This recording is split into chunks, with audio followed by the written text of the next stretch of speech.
name is Claire Whitmore. I'm 34 years old. And I didn't find out my relationship was already over through screaming, or a dramatic confrontation, or some perfectly timed confession meant to clear a guilty conscience. I found out because my boyfriend panicked. The house around me is currently 60% drywall dust and 40% betrayal. But for the first time in 6 months, it's quiet. It started on a Tuesday. I work as a data analyst for a national logistics firm, which means my entire professional life revolves around patterns, predictability, and verifiable facts. I trust numbers more than feelings. Spreadsheets don't lie. People do. My boyfriend, Evan Whitmore, was the opposite of me in almost every way. Where I lived in systems, he lived in impulse. Where I planned, he followed inspiration. He worked in creative consulting, a job description vague enough to mean almost anything, usually involving mood boards, aesthetic language, and expensive decisions made without spreadsheets. We'd been together 4 years. For the last 6 months, our home had been under a massive renovation. Kitchen, living room, everything torn down to the studs. It was Evan's passion project. He hired the contractor himself, a woman named Lena Brooks. Lena drove a black pickup truck that probably cost more than my first 2 cars combined. She always smelled like cedarwood perfume and fresh sawdust. She wore fitted jeans, heavy boots, and confidence like armor. The kind of woman people describe as intimidating, when what they really mean is unaccountable. I didn't think anything of it. That was my first mistake. I woke up at 6 a.m. to my alarm. Evan was already sitting upright in bed, staring at me. His skin looked pale, damp, like someone who'd just seen a ghost. Or worse, a bank statement he couldn't explain. "Did you listen to it?" he whispered. His voice was shaking. I blinked, still half asleep. "Listen to what?" "The recording," he snapped. "My sleep app. It recorded a disturbance at 3 this morning. Did you listen to it?" I had no idea what he was talking about. I don't check his sleep app. I barely check my own heart rate. But the terror in his eyes woke something up inside me, the part of my brain that flags anomalies. Why was he terrified of a sleep recording? Most people mumble nonsense, maybe snore, sometimes talk about food. I sat up slowly and decided to run a test. A bluff. "Yeah," I said, keeping my voice flat. I heard it. The color drained from his face. "Oh God," he breathed. "Claire, I was dreaming. I didn't mean it. It was subconscious. Stress." I stayed silent. Silence is a vacuum. People rush to fill it with truth. "It doesn't mean anything," he rushed on. "I don't love her. Lena and I. It was just physical. Renovation stress, the mess, you being at work all the time. It just happened." My stomach dropped through the mattress. "The things you heard me say," he continued, frantic now, "that was just sleep talk. I didn't mean it. It's over. We haven't touched each other since the cabinets came in." Lena, the contractor. The woman we were paying $45,000 to rebuild our home. "You slept with the contractor," I said. It wasn't a question. He started crying. "I thought you heard," he sobbed. "You said you heard it. I said her name, didn't I? I said, 'Lena, don't stop.'" Oh, God. I swung my legs out of bed and stood up. "Evan," I said quietly, "I didn't listen to anything. I didn't even know you had that app running." He froze. The tears stopped instantly, replaced by rage so sharp it felt rehearsed. "You tricked me," he screamed. "You manipulated me into confessing. That's entrapment. You're sick, controlling." "I didn't trick you," I said, reaching for my clothes. "You asked a question, you answered it." I went to work anyway, because one of us still needed to pay for the fantasy. I drove to a diner 3 towns over, ordered black coffee, and made 3 calls. The bank, a lawyer, and a forensic home inspector. Because I'm not just a spreadsheet, I'm an audit. And something in my life didn't balance anymore. By the time I came home that night, the house didn't feel like a home anymore. It felt like evidence. Evan had moved into the guest room, the only room untouched by the renovation. The irony wasn't lost on me. It still had finished floors, intact walls, a door that closed. He'd barricaded himself there like a sulking tenant, not a man who'd blown up a 4-year relationship.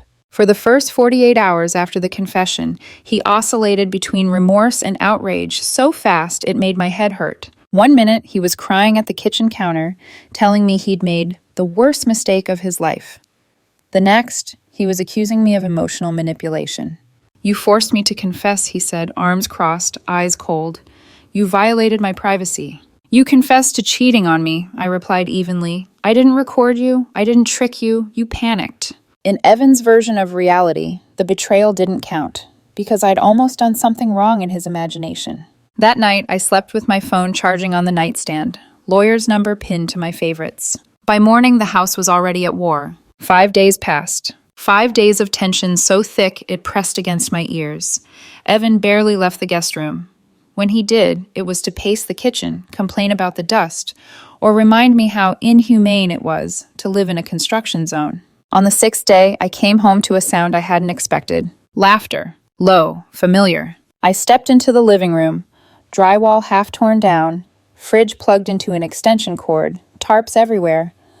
And there she was. Lena Brooks, sitting at my half-finished kitchen island like she belonged there. She had a canned sparkling water in her hand and one boot hooked around the stool rung, relaxed, confident. Evan stood beside her, arms folded like a child hiding behind a bigger bully. "We need to talk," Lena said, like adults. "Get out of my house," I said calmly, setting my bag down. Lena didn't move. "Evan says you're cutting off funds," she continued. "That's a problem. We have an agreement." "I don't have an agreement with you," I replied. "Evan does." Evan stepped forward. "Claire, don't do this. You can't just freeze everything. We still have to live here." "I paused a renovation," I said. "I didn't shut off the water." Lena leaned back, eyes sharp now. "You still owe me $12,000. Countertops are on back order. I need the deposit." "The joint account is frozen pending legal review," I said, "and Evan doesn't have income, so I suggest you invoice him directly." Evan exploded. "You're being abusive," he snapped. "You're punishing me." "I'm auditing," I said. "There's a difference." That's when I pulled out the folder. Invoices. SKU numbers. Photos. "I had a forensic inspector here yesterday," I continued, "while you were out to lunch for 4 hours. Evan gasped. "You brought a stranger into our house?" "It's my house," I said, without raising my voice. "I bought it 2 years before we met. Your name isn't on the deed." Lena's posture shifted. Not much, but enough. I slid an invoice across the island. "These cabinets," I said. "You billed me for custom Amish oak, but the SKU numbers match standard IKEA stock." Lena's jaw tightened. "Those are placeholders." "Placeholders don't explain why the plumbing isn't up to code," I said, "or why the wiring violates state regulations." I met her eyes. "The materials installed amount to roughly 20% of what I paid for." Silence. Evan looked between us, suddenly pale. "You're lying," he said weakly. "I'm not," I replied, "and I'm done." I turned to Lena. "You have 10 minutes to collect your tools and leave. If you're still here after that, I'm calling the police for trespassing and contractor fraud." "You can't do that," Evan shouted, grabbing my arm. "She's the only one who knows how to finish the island." "The island is plywood and lies," I said, pulling free. "It's never getting finished."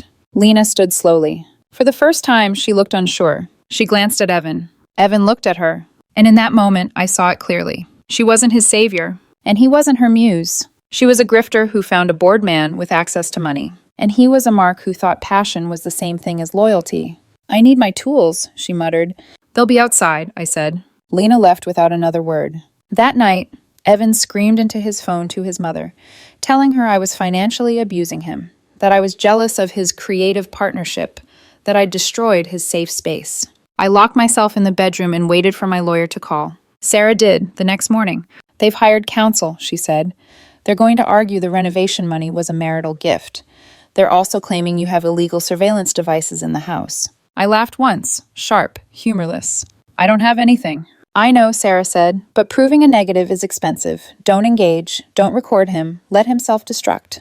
After the call, I went to make a sandwich. The fridge was still in the living room. I stood there chewing stale bread, staring at the hole in the floor where luxury vinyl plank was supposed to go. That's when I saw it. A receipt, crumpled, half hidden under a tarp. Jewelry store, 3 weeks ago. Item, women's chronograph watch. Price, $2,500, paid with my Visa. I don't wear watches, but I remembered the gleam on Lena's wrist. I took a picture, saved it to a folder on my cloud drive. I named it The Vision, because whatever Evan thought this was, it was about to get very expensive. If part 2 was the exposure, part 3 was the unraveling. Evan didn't leave. His lawyer had advised him to stay put, something about establishing residency, emotional attachment, marital stability. In practice, it meant we became hostile roommates occupying a half-demolished house neither of us could pretend was normal anymore. He doubled down. That was his pattern. When guilt stopped working, he switched to entitlement. He labeled food in this fridge with masking tape and a Sharpie as if ownership of hummus equaled ownership of the home. He dragged his furniture, a beanbag chair, a floor lamp, and a cheap bookshelf, into the guest room like he was staging a protest exhibit titled, Wronged Man, Divi Tukstoshi Div Desmit Seshi. He walked around wearing noise-canceling headphones, blasting podcasts about toxic partners and financial coercion, loudly enough that I could hear the irony vibrating through the drywall. I said nothing. I documented. 3 days after Lena was kicked out, my phone buzzed while I was in a meeting. Motion detected, front driveway. I checked the smart doorbell feed. A delivery truck was unloading a pallet. Hardwood flooring. I excused myself, drove home on autopilot, and pulled into the driveway just as Evan was signing the receipt. "What is this?" I asked, stepping out of the car. He didn't even flinch. "Brazilian koa," he said, flipping his hair back. "For the living room. I reordered it." "With what money?" I asked. He smiled, defiant. "The joint Amex. My lawyer said you can't cut me off from my standard of living. Renovating this house is my standard." I took a breath. "The joint Amex has a limit," I said, "and I lowered it to $500 last week." His face drained. "No, the guy said it went through." "It went through," I replied, "because I haven't removed you as an authorized user yet. I was waiting for the billing cycle to close, but I set a transaction cap." I watched the math hit him. "How much was the flooring?" $4,000, he whispered. "Then it didn't go through," I said. "Did you write a check?" He hesitated. I gave them a post-dated check." I laughed. Not loud, not cruel, just tired. "That account has $12 in it," I said. I moved the renovation funds to a holding account per my lawyer's instructions. The delivery driver looked up from his clipboard, alarmed. "Wait," he said, "the check's no good?" "It's rubber," I replied. "You might want to reload that pallet." Evan screamed, "You can't do this. This is essential maintenance." "Exotic hardwood is not essential maintenance," I said. "Please take it back." As the forklift lifted the pallet away, Evan turned on me like an animal cornered by its own choices. "You're sabotaging me," he yelled. "You want me to fail. You're just jealous because Lena and I had passion, and you live your life in spreadsheets." I stopped and dropped the bomb. "Speaking of Lena," I said, "I found the receipt for the watch, the $2,500 watch." He froze. "That was a thank you gift," he said quickly, "for her hard work." "Hard work?" I asked. "She installed 3 cabinets and a fake outlet." Then I tilted my head. "But here's the interesting part. I called the jewelry store, pretended to be you, asked about the warranty." His eyes flickered. "The watch was returned 4 days ago." Silence. "She returned it," he said weakly. "She returned it for cash," I corrected. "She didn't want the sentiment. She wanted liquidity." He shook his head. "You're lying." "She's wearing a fake now," I said. "Or maybe she just told you she loved it while cashing out. Same way she told you she loved your vision while charging me triple for lumber." He stormed inside. 10 minutes later, a truck screeched into the driveway. Lena. She looked different this time. Not smug. Desperate. She pounded on the door. I opened it. "I'm suing you," she snapped. "Breach of contract." "You're a licensed handyman," I replied calmly. "Not a contractor. There's a $30,000 cap on projects you can legally bid. This was 60. Her jaw worked. "I checked the registry this morning," I continued. "You broke the law just signing the estimate." She looked past me at Evan, standing small in the hallway. "Tell her," Evan pleaded. "Tell her about us." Lena rolled her eyes. "Oh my God, Evan, shut up," she snapped. "I need to get paid. My truck's about to be repossessed." His face collapsed. "You returned the watch," he whispered. "Yes," she yelled. "Because your check bounced and your partner froze the accounts. I have bills. I don't have time for this high school romance crap." The silence was brutal. "I left my relationship for you," Evan whispered. "You left because you were bored," Lena shot back. "And now you're broke. Don't put that on me." She turned to me. "I want my tools." "They're on the curb," I said. "I put them there an hour ago. Looks like rain." She ran. Evan didn't move. The entitlement was finally cracking, revealing what was underneath. Pathetic, hollow, small. "And Evan," I added softly, "the forensic audit came back." His head snapped up. "We found the consulting fees, the $5,000 checks written to cash. That's embezzlement of shared funds." "You can't do that," he said, eyes wide. "I'm your partner." "You're my co-defendant," I replied. "Get a better lawyer." He slid down the wall, and for the first time since Tuesday morning, he understood. By the time Evan slid down the hallway wall, something irreversible had already happened. Not legally, emotionally. The fantasy had collapsed. For days after Lena ran back to her truck, Evan existed in the house like a ghost who hadn't realized he was dead yet. He stopped wearing the headphones, stopped labeling food, stopped posturing. What replaced entitlement wasn't remorse. It was panic. He hovered instead, lingering near doorways, watching me like I might suddenly change my mind. Like if he stayed quiet enough, the damage would rewind itself. It didn't. My lawyer filed the divorce petition on Friday. Fraud was included. Evan found out the same way he'd learned everything else lately, by accident. A courier showed up while I was on a call. Evan signed for the envelope, assuming it was another delivery he could intercept. 10 minutes later, I heard something hit the wall, then silence, then footsteps. He appeared in the doorway of my office, holding the papers like they were radioactive. "You're accusing me of fraud," he said hoarsely. "I'm documenting it," I corrected. "The accusation comes later." "You're trying to ruin me," he whispered. I leaned back in my chair. "No," I said calmly. "You already did that. I'm just filing it correctly." He shook his head over and over. "You're exaggerating. The consulting fees weren't real. Lena needed cash. It wasn't like I stole anything." "You diverted shared funds without consent to pay your affair partner," I said. "That's embezzlement." "I didn't think it would matter," he snapped. "It was just money." That sentence did something to me. Not rage. Clarity. "I worked 10 years for that money," I said. "You spent it trying to feel interesting." He flinched. That night, Evan packed a bag. Not to leave. To perform leaving. He dragged it into the hallway, left it open where I could see it, waited.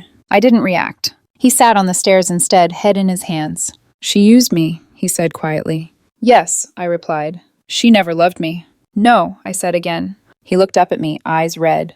"Then why does this hurt so much?" "Because humiliation cuts deeper than betrayal. Because realizing you were never special is worse than realizing you were wrong." On Monday, Evan's lawyer requested a settlement conference. On Tuesday, Lena's name appeared again, this time in an email from the state licensing board.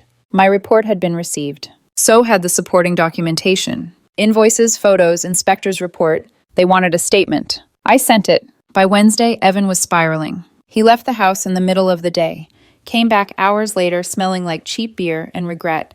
He accused me of turning Lena against him, as if she hadn't sold him out the moment money stopped flowing. "You destroyed everything," he said. "No," I replied. "I stopped funding it." That night he cried. Real crying. Not manipulation, not volume, just broken, breathless grief. "I don't know who I am without this," he said.